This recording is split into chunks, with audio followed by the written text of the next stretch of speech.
And let's do it. So we have on top, we got an x plus 1.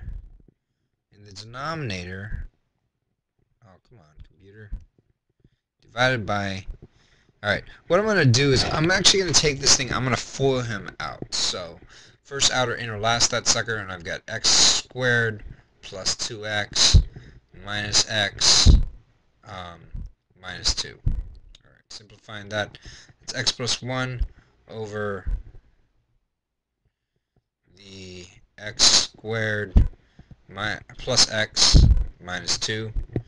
And then when we're taking a look at the horizontal asymptotes, which is basically taking a look at when this thing is extremely large, then the only thing that really matters, and that's why I put a little squiggly equal sign instead of a straight up equal sign, is because this is a calculus thing we can write down, but in the limit that x goes to infinity, and it's actually plus or minus infinity, so I put a little symbol like that. You don't need to write that, but that's kind of the idea that we're doing, is when we're bringing x to a really, really large number, the only thing that this equation worries about is the first term of the numerator, or the largest term of the numerator, and the largest term of the denominator, and so you got x squared on the bottom over here. Now, that is straight up reducible to be 1 over x. And so the graph for that looks kind of like this. The middle is probably going to have something funky, and I don't really care or know what the middle is going to look like, but I know that the end function is probably going to look like 1 over x, and that graphs something like this. So that's the answer I would choose. Now, my secret is this. I have a shortcut way of doing this. Multiplying out 1 over x isn't so bad.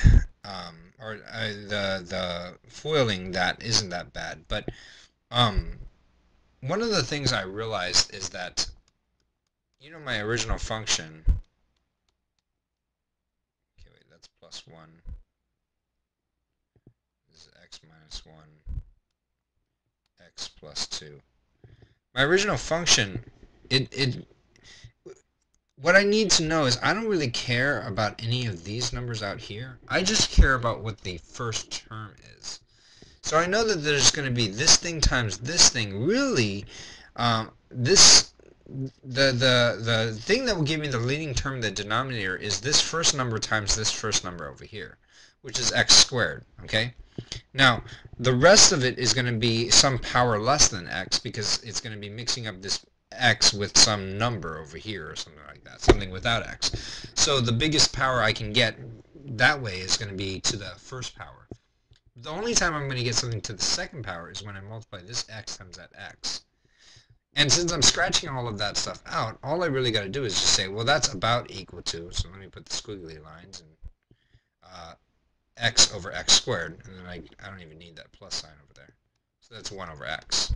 Essentially what I'm saying is you don't actually need to FOIL out this entire thing if we're only looking at the factors, or if we're only looking at the end behavior, because all we really care about is what does this front term look like.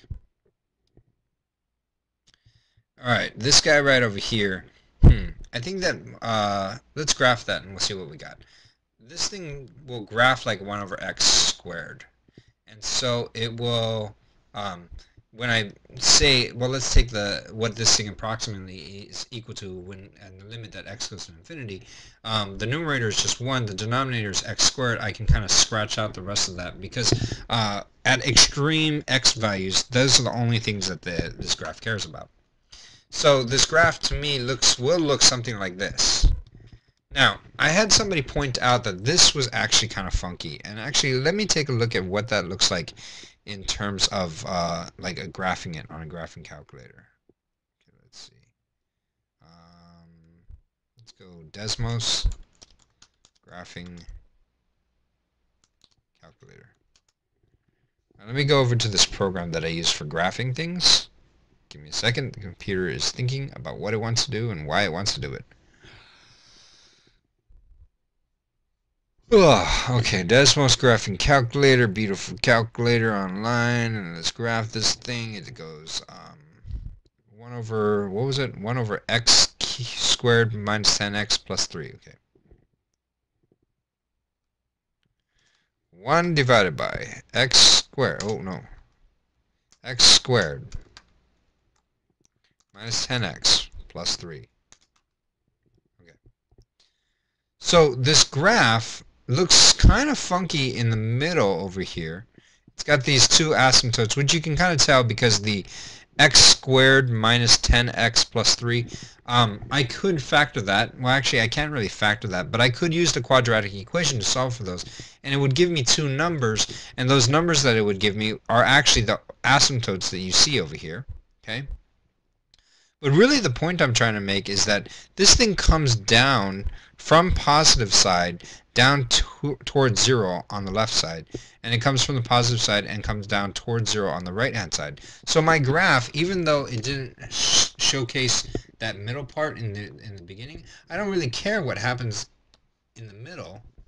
I just care what happens in the end. And in the end, you're going from positive side of 0 and you're going closer and closer to 0. Over here, you're going from the positive side of 0 and you're going closer and closer to 0. And what I mean by closer and closer to 0 is as x gets bigger and bigger, the y value of this thing gets smaller and smaller as it approaches 0.